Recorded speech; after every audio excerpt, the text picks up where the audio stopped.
Hello, everyone, and thank you for joining us on a belated edition of NCI Live.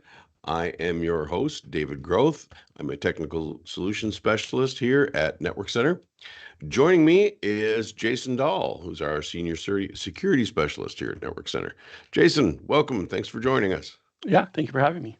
All right. And I wanted to say that those of you that are joining us, we are in fact live. So feel free to, we're live on both YouTube and LinkedIn. So feel free to chat us your questions. We will do our best to answer. If you have questions or comments, feel free to put them into the chat and we'll do our best to answer them live. So with that, today our topic is going to be 5 tips to demystify ransomware. And Jason, this is your area of expertise, all things security, but specifically you deal a lot with ransomware. So let's kind of kick it off here and talk about, well, first of all, what is ransomware? Can you give us a definition of ransomware? Yeah, no problem. So we consider malware or viruses and all those things. Malware is the umbrella term, which can cause damage to computers. So ransomware is a subcategory of malware. So Sure. the thing with ransomware is that it has to interact directly with the person, either via email on their PC or something like that. And then what it ultimately does is it just encrypts files on that person's computer. Sometimes they'll do intelligence where they'll only encrypt all of your doc and Excel and PDF files. Sometimes they do more where they'll actually encrypt your entire device. And then basically what happens once this is done, they place a ransom note somewhere on your system that says all of your files are encrypted. You must pay X amount of dollars or negotiate or those types of things with that threat actor.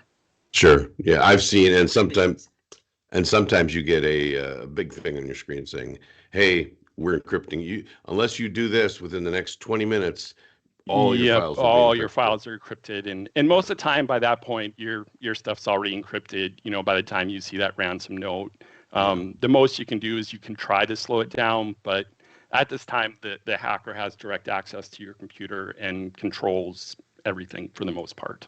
Yeah, you're pretty much done at that point. It's too late, really. You are correct, Yeah. yes. So, so when you see that, what are some? We've talked about this in past security episodes with NCI Live. Is that something you want to immediately start unplugging, like just turn it off, or like unplug network cables? What is there something you can do right away? I'm just gonna throw this out there before we even get into the meat of what we're going to talk about. Is that something? So there is, yeah. So if you're at a corporation, probably one of the first things to do is actually just disconnect your external side of your network. And then even on your personal computer, if there is a way to somehow quarantine it or something like that. If not, yeah, just turn it off. That's the best solution that you can do because of the fact that the malware is already on there. And hopefully maybe you stopped it from replicating during that time when you powered it down so that we could actually maybe bring it back online and try to save something. But for the most part, once these things start, it's almost impossible to stop them. Sure. So really, then we're talking about the biggest one that comes up with ransomware specifically is the files are encrypted. They're locked. You're locked out of them. Correct. You need a special, effectively, password to get into them and to get them back. Correct. Now, someone effectively is holding your system hostage. And when it comes to a personal computer, that's distressing enough. But when you're talking about a business computer, I mean, i.e. a server, that literally could shut a business down. Oh, it will. No problems, no questions asked. It will take a company down for sometimes months. Or I mean, put the company out of business. Or out of business as well, yes. Yeah. So there's a big onus to really protect yourself against that. But not only that, there is no, I don't think people understand this. There's no 100% foolproof solution. You make all your best efforts and do as much as you can, but it's never 100%. It's 99.99 or 99.9 or whatever that number is. Correct. Yeah, right? Because when it comes to ransomware, it's a different creature all on its own that is very powerful and can really destroy a lot of companies and personal computers and a lot of information. Certainly. So let's talk about, first of all, the what is the likelihood of this happening? I mean, we really did just kind Mhm. of touch on it, but what is the likelihood that someone will get hit with this? Like any of our people that are Uh, watching this.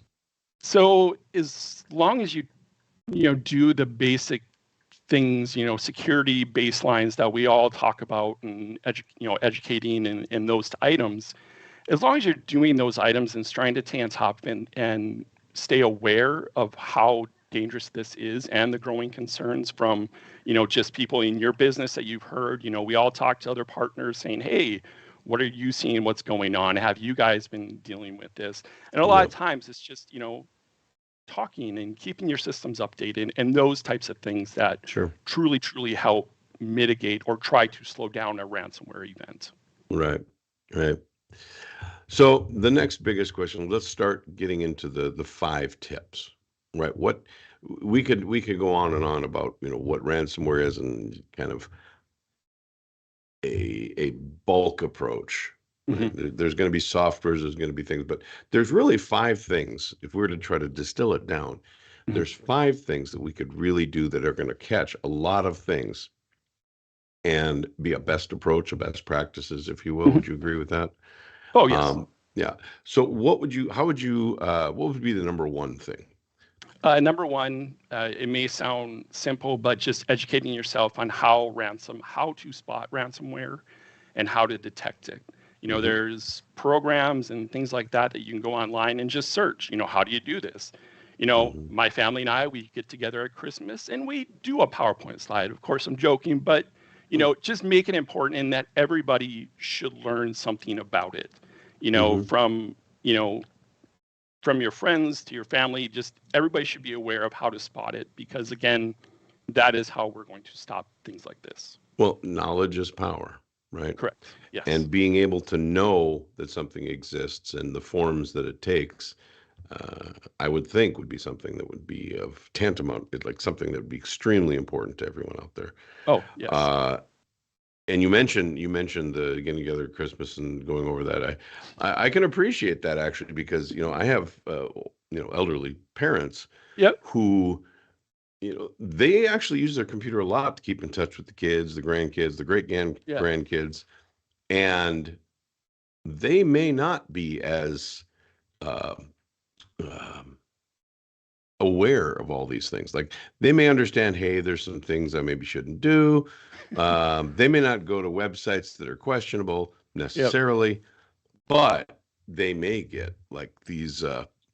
They may understand that there's going to getting emails, for example, Yeah. Like a Facebook message saying, hey, or come yeah, and look at Facebook, this picture of your kid or, right? something like that. That, again, yeah, it's going to fool your parents on, oh, maybe I will just collect this. Yeah. So, I guess uh, take a sidebar here for a second.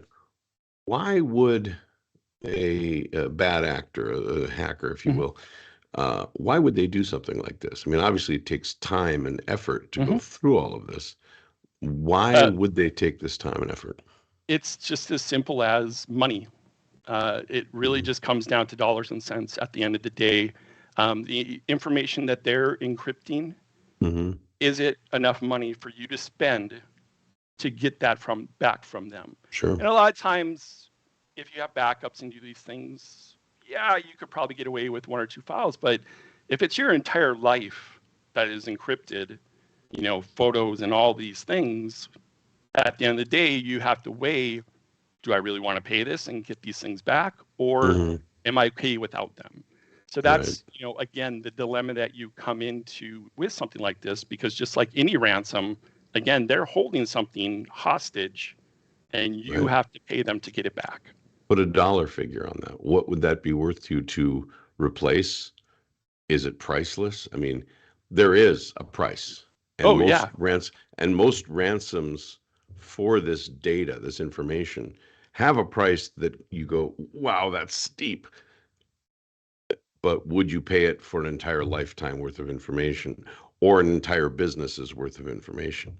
To exactly. that end, there are ransomware insurances or cyber insurances that will prevent against ransomware, or not, excuse me, not prevent. Prevent, but yeah, help They will recover from it. Yeah, help you recover that ransom thing. All correct. right, let's move on. Tip number 2. What would you say tip number 2 is? Again, it comes along with even the education number one, but within your emails, again, it comes down to, is this email intended for me, the person that's sending it? Is this, intended for me to look at? And then again, if they send attachments and things like that. So you can use tools like VirusTotal, where before opening the file, you can submit it to virustotal.com. And what it does, it actually does an online scan of the file to make sure that it is safe to use or to look at. It also has URL links that you can do on VirusTotal to make sure that instead of just clicking on the link, you can copy paste it into VirusTotal, and it'll give you, some idea if this link is bad or if there is some type of threat on the other end of that URL. Gotcha. That email is probably one of the top methods by which bad actors come in, and that actually goes back to number one, education. If you know that that's a possibility and you're on the lookout for it, then be aware that these attachments can be bad. Now, there's software, as you mentioned, the software can prevent that, but it's really a human being that's double clicking or what have you, that is going to be the actor that initiates it. Yep, that is actually initiating the attack. A lot of the times it's actually the user, an employee, that is starting the attack. Yeah, unknowingly, right? Unknowingly starting it, yes. Yep. Oh. All right, let's move along. Number 3. What have you got for number 3? Number 3, it's actually keeping your systems up to date, but that's all systems. So that's your operating systems of Windows, Office, all your third-party Adobe Reader. All of these programs in and of themselves need to be updated. And all of these have, zero-day vulnerabilities. Some of these, where an unauthenticated, unknown user can get to your system very easily. And a lot of these things are posted online so that, these threat actors, it's very easy for them to get into the system and wreak havoc. Right. And these are as they're discovered or reported, like you are benefiting from someone else's demise, unfortunately. Unfortunately, yes. Yeah. So but the truism has always been keep it as up to date as possible, even though that may cause other compability issues. Am I right? I mean, correct. Yeah. Microsoft you always is have a to be classic example. That. Yep, they are. The joke about Patch Tuesday, they'll download something automatically, and then Wednesday morning stuff doesn't work because of a security update. But what's the balance? Can you deal with something not working for half a day, or do you want to possibly have something like this happen and be down for months at a time? Right. And we've helped our customers deal with ransomware attacks before, and they're ugly. There's no two ways about it. They're ugly, and they can take months to fully recover. We can get business up and running. I'm going to say fairly short order. It's not like an instantaneous thing. Yeah, but it's a slow process, and and it's frustrating even from our point of view, because again, it is frustrating to, help people as much as you can, and then something like this happens inadvertently or with someone not even knowing that they're doing this. So absolutely. I want to take just a real quick pause here and remind everyone that is watching us live, please, this is live, so please feel free to comment, ask questions, Jason or myself, and we'll do our best to answer. Okay, so let's keep going. Point number 4, tip number 4. What do you got there? So with that, it's actually, we all pretty much do it in antivirus software. So anti-malware, antivirus security type software, usually managed by a company usually is the best way, because of the fact that they may be taking a second look at what these alerts are. You also, even if you have your home computer, a lot of these programs will have automatic quarantine abilities. So what that would do is that if something was to happen, it would quarantine your computer and try to minimize the attack of itself. Again, this is something that is new and it takes a while. So even when the malware is written, it's a custom file that's written. So a lot of these programs, anti-malware, yes, they're going to look at it, but they have to do more of a deeper dive. So it may take them extra time to process that file. Right. But still, it's giving much needed look at that it could stop before something gets worse. Absolutely, absolutely. And I like what you mentioned there about, definitely need to have even if it's not the best one, something is better than nothing because Correct.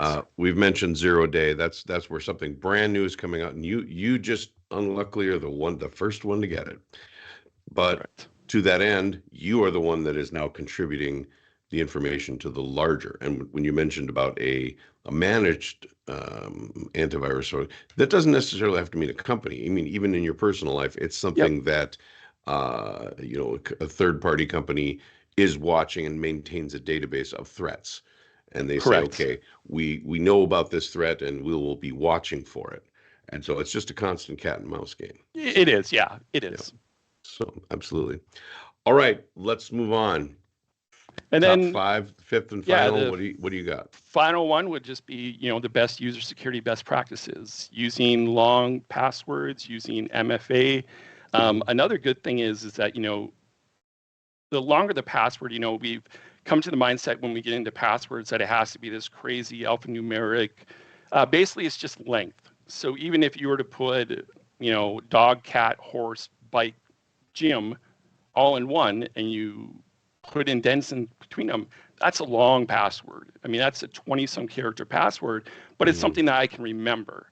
Because again, Yep. length becomes a big process in this too. So, even like a 12-character password or anything Hmm. less than a 12-character password can be hacked and brute forced within minutes, Yep. or months in some cases. But then when you get past that 12-character, 13-character, size, it starts taking years of computing power to actually crack or brute force that password. So just even Mhm. little things like that will slow down an attacker um, and a threat actor from actually getting into your system and encrypting further. Right. So the approach you and I have talked about this, but the approach is usually not usually, it always is a layered approach. So like Very you've got much. not just one security measure, like a long password, but then you've also got, let's limit the number of attempts. And then when you limit those number of attempts, you lock it out for a certain number of times. Hmm. And then you also have for the password, you have MFA and just longer and longer and longer. And it can provide that shell around the access to the system. Yep. So Correct. that Yeah. that in and of Very good way to put itself it. is a very nice point that can really prevent. It's all about preventing access, right? Hmm. Preventing the access into the system. The more you do that, the more you gain intelligence about the system, the Hmm. better off you're going to be.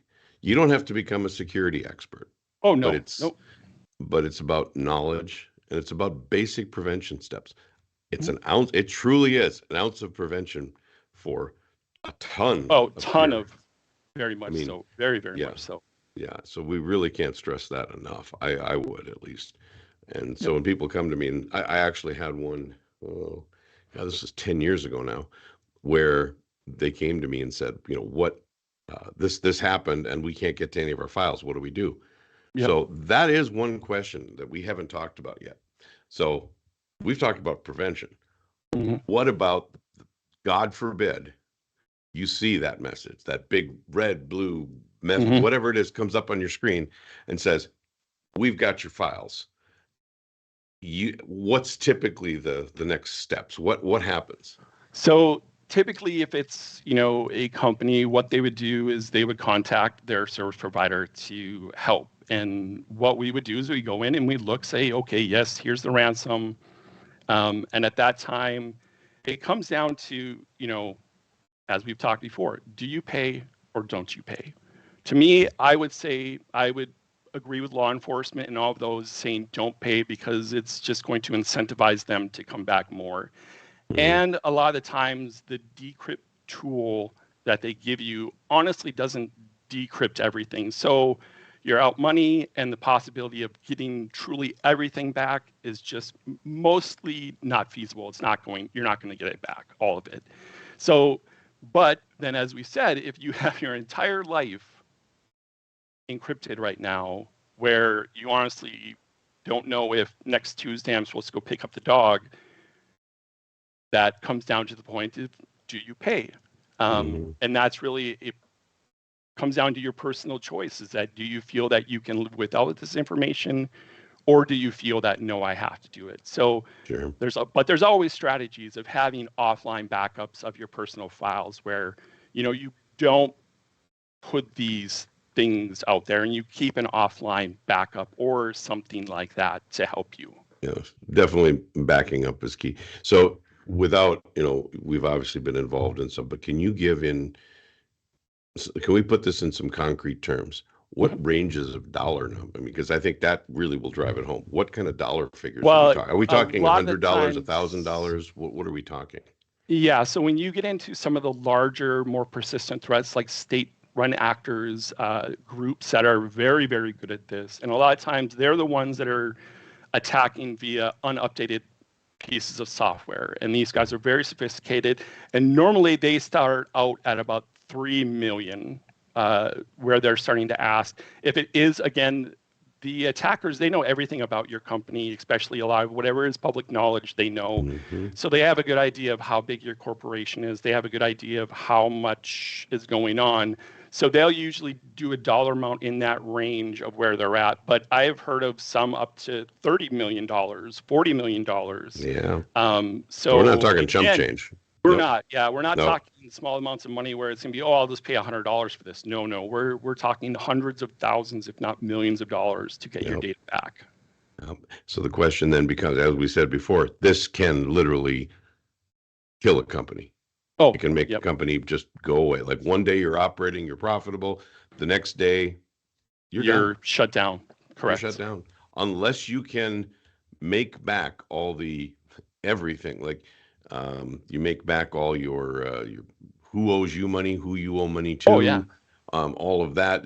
That's the lifeblood, right? The money to coming in and going out. Going out. Yeah. All your processes, all of that. I mean, And it's an insanely important thing. And that's why we're having this conversation, because it is Yep. so important. Well, and that's the thing too, is a lot of organizations also don't even know. I mean, 99% of organizations don't honestly know where their important information is even stored. Mm-hmm. Where is our most valuable information? And a lot of Yep. times with that, and again, these things are not easy tasks to do, and that's why they take time to do them.